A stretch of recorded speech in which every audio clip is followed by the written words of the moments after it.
Bonjour à toutes et à tous. Les titres du 13 officiers de l'armée élevés au grade supérieur, un moment symbolique qui incarne l'engagement et le devoir de ces forces de l'ordre. Parmi eux, le porte-parole de l'institution, c'est une cérémonie sobre mais empreinte de solennité. Le renforcement de capacité des jeunes techniciens pour répondre aux besoins croissants en énergie solaire. L'initiative émane de l'École supérieure des métiers des énergies renouvelables et mise sur la qualification professionnelle pour accompagner le développement des solutions énergétiques durables au Bénin.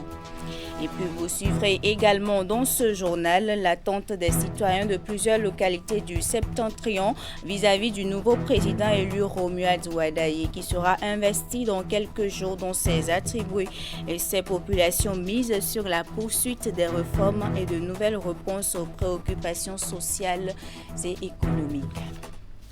Voilà pour vous le sommaire. Restez avec nous pour le développement. Vendredi de solennité et de reconnaissance à la direction générale de la police républicaine. 13 officiers ont été officiellement portés leur nouveau galon sous la supervision du directeur général de la police républicaine. Parmi eux, le porte-parole de l'institution, une cérémonie sobre mais empreinte de solennité. Reportage. Ils sont 13 officiers supérieurs promus à divers grades pour le compte des 2 premiers trimestres de l'année 2026. Parmi eux, un nouveau contrôleur général de police, 2 commissaires divisionnaires et 10 commissaires principaux. Au rang de ces derniers, une figure bien connue des médias, le porte-parole de l'institution, un jeune officier prometteur qui, une semaine plus tôt, recevait à l'ambassade de France une décoration légendaire, une distinction de prestige qui vient saluer son mérite et son professionnalisme hors pair. Et c'est à l'actif de toute la police républicaine.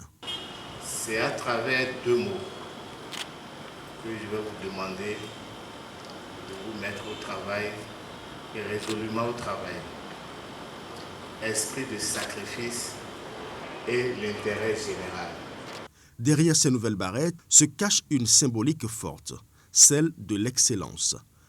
Si la police républicaine affiche aujourd'hui une efficacité redoutable sur le terrain, c'est avant tout grâce à la vision méthodique et aux décisions courageuses de ces hommes de commandement. Des leaders stratégiques qui insufflent au quotidien à l'ensemble des troupes la rigueur nécessaire pour accomplir leur mission sacrée, celle de sécuriser les personnes et les biens sur l'ensemble du territoire national.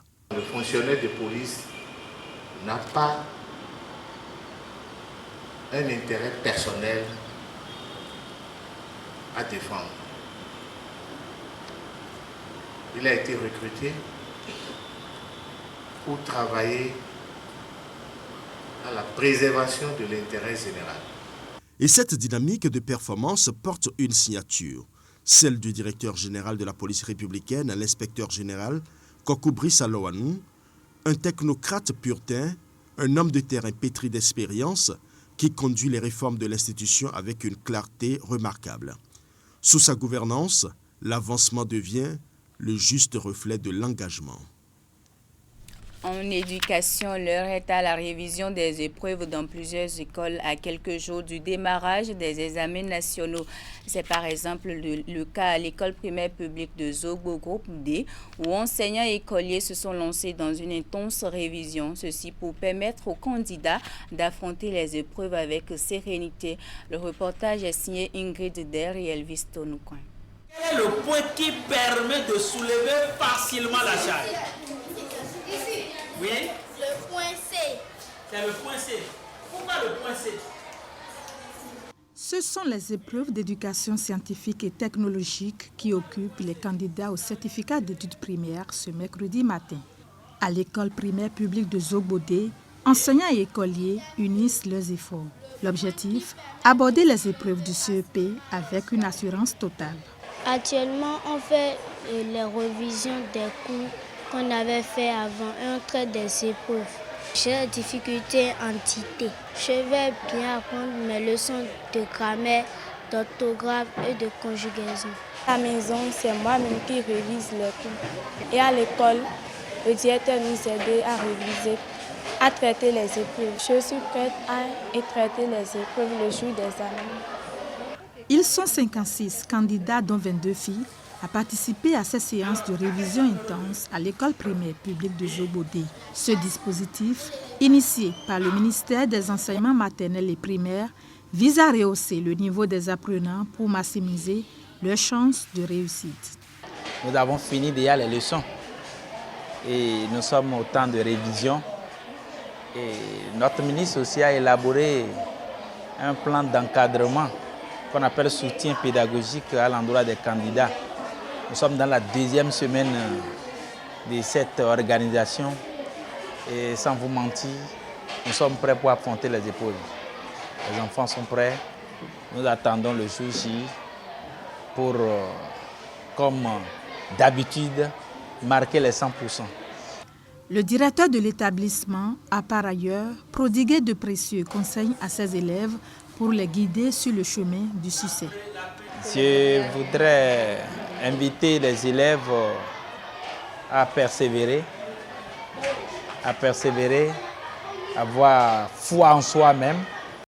Toujours en éducation, au regard des chiffres détaillés ça et là, les établissements privés, notamment ceux des villes de Cotonou et d'Abomey-Calavi, s'illustrent de plus en plus aux différents examens scolaires à travers des résultats qui titillent l'excellence. Quels sont les fondements de ce progrès observé ces dernières années et comment le privé contribue-t-il au déploiement du système éducatif national? La réponse dans ce reportage de Hugues Vingbi.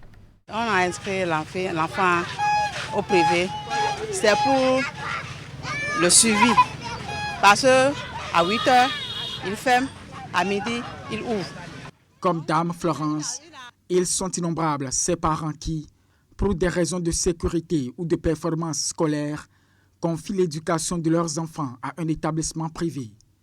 Surfant sur l'intérêt qu'elles suscitent, ces écoles détenues par des particuliers pour le faire dans les quartiers de ville. L'État ne pourra pas embrasser le nombre d'enfants scolarisables, ne peut pas gérer le nombre d'enfants scolarisables. Mais les établissements privés ne se contentent pas d'apporter cet appui prépondérant au système éducatif national. Au fil du temps et des examens, entre taux de réussite au-dessus des 90% et positionnement d'élèves dans la classe des plus brillants, ils se démarquent à travers des résultats en courbe ascendante. Et ces apprenants-là qui sont à la traîne, on leur organise à titre gratuit des renforcements spéciaux. Ici, dans les écoles privées, on n'a pas de classe volante. Chez nous, ici, le quota horaire que l'État a conçu est exécuté. Il n'y a pas que l'enfant vienne et n'ait pas cours. À ces trouvailles internes s'ajoute un accompagnement non négligeable du gouvernement. C'est des appuis conseils pour pouvoir nous aider à mieux encadrer nos enseignants. Cependant, pour le président du collectif des chefs d'établissement du littoral, plusieurs défis restent à relever. On n'a pas de subvention. Il y avait une note de l'autorité qui notifiait aux établissements privés qui n'ont plus le droit de renvoyer les élèves pour faire de non-paiement de contributions scolaires. Et puis, les parents en abusent. Un enseignant, il est illégal. Mais quand vous venez, vous parlez, charabia, devant les élèves, ben, comment on peut vous prendre au sérieux? Donc, les taux de réussite nationaux au CEP, au BEPC et au baccalauréat 2025 sont respectivement de 89,81%, 77,25% et 73,02%. Je vous l'annonçais en titre, renforcer les compétences des jeunes et répondre aux besoins croissants en énergie solaire. C'est l'objectif d'une session de renforcement de capacités pilotée par l'École supérieure des métiers des énergies renouvelables avec le soutien de la Société béninoise de production d'électricité au profit de plusieurs jeunes techniciens. Une initiative qui mise sur la qualification professionnelle pour accompagner le développement des solutions énergétiques durables au Bénin. Teddy Goudal. Au centre de formation de l'École supérieure des métiers des énergies renouvelables, 350 jeunes techniciens ont entamé une session de préparation à la certification CEDEAO niveau 1, une certification professionnelle dédié à l'installation et à la maintenance des systèmes solaires photovoltaïques domestiques hors réseau. Aujourd'hui, le Bénin, dans l'espace CEDEAO, grâce à ESME et ESME Academy, se trouve en première position des jeunes certifiés au niveau 1. Et à l'issue donc de ces 2 semaines de formation, les jeunes qui répondent, il faut le dire, aux critères pour se présenter à la certification niveau 1 de la CEDEAO vont être retenus et passer la certification. Cette formation s'inscrit dans le cadre du projet de réalisation de 750 infrastructures socio-communautaires. Grâce au soutien de la Société béninoise de production d'électricité, les participants alternent théorie et pratique afin de renforcer leurs compétences dans un secteur en pleine expansion. Nous avons besoin de jeunes compétents, capables d'apporter des solutions adaptées aux réalités de nos territoires.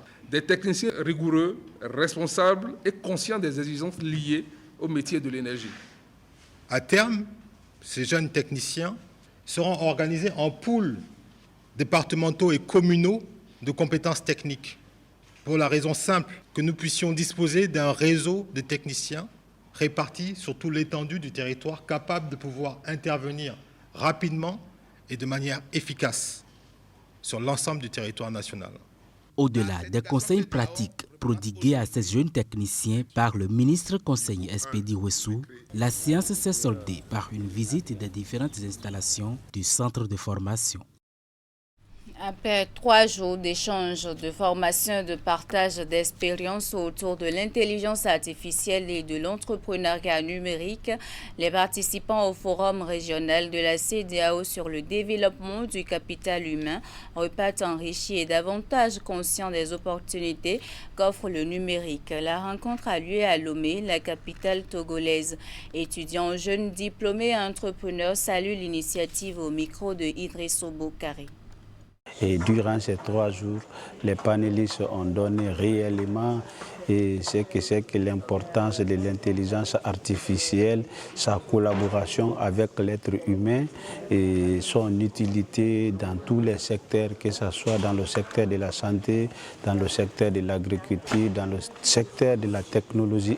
Il faut se dire vrai que les panélistes ont été à la hauteur, ils ont donné des enseignements fructueux, ils ont prouvé aux autres jeunes qui ne sont pas dans l'utilisation de l'intelligence artificielle d'adapter cet outil dans tout ce qu'ils font dans leur secteur d'activité. Over the past 3 days, one of the major things that have captivated me was data science Nigeria. And the level of work they do, focusing more on the ground up approaches to AI development integration into West African policy, focusing more on digital infrastructure and digital sovereignty. So focusing on those portions, those were the few things that I gathered over the course of the 3 days, and that I'm taking back home to focus more on data policy, data regulation, and a lot of things. How do we have integrated efforts across the sub-region? On voit que la CEDEAO prend la menace de l'IA au sérieux. Quand je parle de menace, je parle beaucoup plus de la menace que cela constitue de rester à la marge des innovations en termes d'intelligence artificielle. Et durant ces 3 jours de discussion, je pense que plusieurs décisions importantes pourraient être prises dans les mois, dans les semaines, dans les mois à venir. Par exemple, j'ai déjà entendu parler de la création probable d'un fonds d'intelligence artificielle, CEDEAO, pour accompagner les jeunes, pour les former et les outiller, parce que actuellement l'intelligence artificielle ne vient pas. Elle est déjà là, elle est déjà dans nos réalités, elle est déjà dans notre quotidien. Cérémonie de remise de 16 véhicules au gouvernement du Bénin dans le cadre du programme Oueziza Educa, une initiative du gouvernement financée par le Partenariat mondial pour l'éducation avec l'UNICEF comme agent partenaire. Il est planifié pour l'amélioration des interventions d'encadrement et de contrôle pédagogique dans les établissements scolaires. Rouliat Sanous. 16 véhicules neufs mis à la disposition des ministères de l'Éducation, à l'exception de celui de l'enseignement supérieur. Les clés sont officiellement remises au ministre des Enseignements maternels et primaires. C'est à travers le programme d'appui à la transformation du système éducatif et à l'accélération de l'éducation des filles, dénommé Weziza Éduc. Une initiative du gouvernement béninois financée par le Partenariat mondial pour l'éducation, PME, avec l'UNICEF comme agent partenaire. Ce matériel vient de consolider les capacités opérationnelles des structures d'encadrement pédagogique en facilitant la mobilité des équipes pédagogiques. Il permettra de renforcer l'encadrement de proximité des enseignants et des autres personnels, contribuant ainsi à l'amélioration des résultats d'apprentissage. Je ne doute pas de l'usage judicieux que les récipiendaires sauront faire de ces équipements mis à leur disposition. Cette remise s'inscrit pleinement dans la dynamique de transformation du système éducatif engagé depuis des années par le gouvernement. En accusant réception de ces véhicules, l'autorité ministérielle a saisi l'occasion pour remercier l'agent partenaire qui a mis les bouchées doubles pour livrer cette première partie. C'est des véhicules qui sont destinés au bon fonctionnement des circonscriptions scolaires, s'agissant du sous-secteur enseignement maternel et primaire, et des circonscriptions d'inspection pédagogique au niveau de l'enseignement secondaire. Je voudrais profiter de l'occasion pour dire tous les remerciements de l'État béninois au partenariat mondial pour l'éducation qui, dans le cadre de ce programme-là, qui prend en compte d'autres composantes en dehors de la composante qualité de l'enseignement, a mis ce financement en termes de dons à la disposition du Bénin. Weziza Éduc est porteur d'une ambition forte, contribuer à la transformation durable du système éducatif béninois. 27 véhicules sont prévus dans le cadre de ce programme élaboré sur la période 2025-2028. Les 16 réceptionnés seront officiellement remis aux bénéficiaires très bientôt. À quelques jours de la cérémonie de passation de pouvoir au sommet de l'État béninois, l'heure est au bilan et aux attentes. Dans plusieurs localités du Septentrion, des citoyens saluent les réalisations du président Patrice Talon au cours de ces 10 années de gouvernance. Mais au-delà des acquis, les regards sont désormais tournés vers le président élu Romuald Wadayi. Pour les populations, attendent la poursuite des réformes et de nouvelles réponses aux préoccupations sociales et économiques. Les propos sont recueillis par Epiphane Tchabi et Socrate Adantoli. 10 ans de réformes courageuses, audacieuses. Au début, il était l'incompris. Il était l'incompris de tout le monde, mais lui seul savait ce en quoi il croyait et il avançait. Au fur et à mesure, avant la fin du premier mandat, les gens commençaient par le comprendre. À la fin, il est porté en triomphe. Et il nous donne le bel exemple d'une personne que quand on a une conviction, quand on a une vision, il faut croire en sa vision. Il faut avoir des convictions fortes pour des choses nobles. Le président élu, Romuald Wadayi, a déjà annoncé les grandes couleurs dans son projet de société pour Parakou. On a parlé du CHIP à Parakou, Centre hospitalier et international de Parakou, qui sera une réalité, à l'image du CHIC à Calavi. Il a aussi annoncé l'aménagement en profondeur de l'aéroport international de Tourou. Beaucoup d'autres projets novateurs.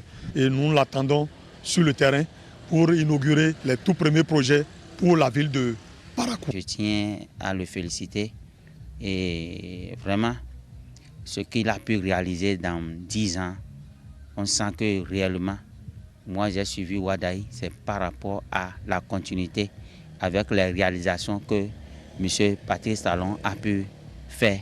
On sait qu'on sent en Wadayi qu'il peut faire mieux que ça. Ils n'ont qu'à tout faire pour nous créer un centre social qui va prendre en charge ceux qui sont venus par un accident, un cas urgent comme ça là. S'il peut s'entendre avec le Niger, l'ouverture de la frontière là, ça peut aussi nous aider aussi. Et aussi laisser aussi les opérateurs économiques. Il faut les laisser, nos cas les laisser rentrer.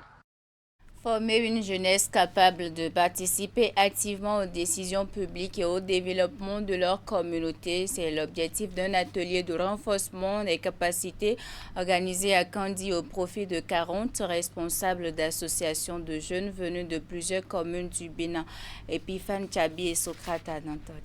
Responsables d'associations de jeunes venus de plusieurs localités du Bénin prennent part à cet atelier de formation consacré au leadership et à la participation des jeunes à l'élaboration des politiques publiques. Une initiative portée par la direction de la jeunesse, des loisirs et de la vie associative du ministère des Sports avec l'appui de ses partenaires techniques. Pendant plusieurs jours, les participants seront outillés sur les questions de gouvernance participative, de leadership communautaire, d'engagement citoyen, mais aussi de résilience sociale et de santé sexuelle et reproductive. L'objectif de cette activité est de renforcer votre contribution aux dynamiques socio-économiques et politiques de notre pays d'une part.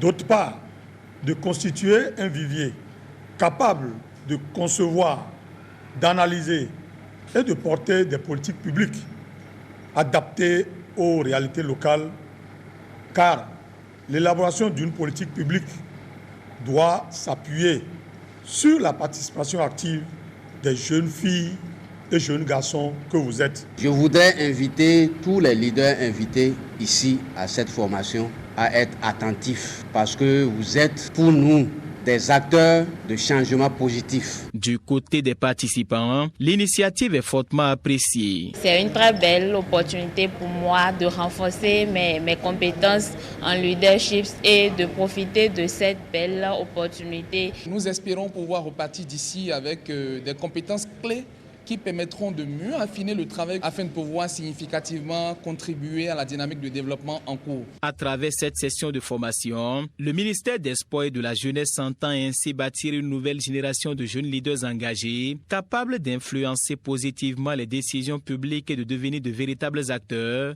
du développement à la base. À Ndali, toujours au nord du Bénin, les autorités communales, les partenaires techniques et financiers, les acteurs du système éducatif se sont mobilisés autour d'un même objectif, renforcer les compétences professionnelles des jeunes à travers les apprentissages en langue nationale. La commune a accueilli le mercredi dernier le lancement officiel de la phase 3 du programme d'appui à la gestion du développement des compétences professionnelles par les apprentissages en langue nationale. Akilas Tako et Socrate Anantoli. La commune de Ndali a accueilli le lancement officiel de la phase 3 du programme d'appui à la gestion du développement des compétences professionnelles par les apprentissages en langue nationale. Cette cérémonie était placée sous le signe de l'autonomisation des jeunes et de la promotion des compétences professionnelles. Le PAGIDA 3 mis en œuvre dans les 27 communes du département de Borgou, de la République d'Atako-Ladonga, loin d'être un simple projet de formation, se présente comme un levier de transformation sociale et une réponse concrète aux défis de l'insertion économique de notre jeunesse. Prenant la parole à son tour, le président du conseil d'administration de l'ONG Sciention a renouvelé l'engagement de son organisation à accompagner efficacement la mise en œuvre du PAGIDA 3. Votre confiance envers l'expertise locale et spécifiquement envers l'ONG Sciences de développement communautaire nous honore et nous oblige à nous appliquer davantage. La Suisse reste engagée aux côtés du Bénin dans une logique de partenariat, de confiance mutuelle et de responsabilité partagée. Représentant le ministre des Enseignements secondaires, techniques et de la formation professionnelle, le directeur adjoint de cabinet a officiellement lancé la phase 3 du PAGIDA, tout en présentant la vision du gouvernement béninois à travers ce programme. Je formule ici le vœu que cette nouvelle phase produise des résultats encore plus significatifs au bénéfice de nos artisans et artisanes et contribue durablement au développement économique de notre pays. Sur ce, je déclare officiellement lancé le programme d'appui à la gestion du développement des compétences professionnelles par les apprentissages en langue nationale, phase 3, PAGIDA 3. La cérémonie a pris fin dans une ambiance marquée par plusieurs prestations artistiques. C'est la fin du journal. Merci pour votre aimable attention et bonne suite des programmes sur Canal 3 Bénin.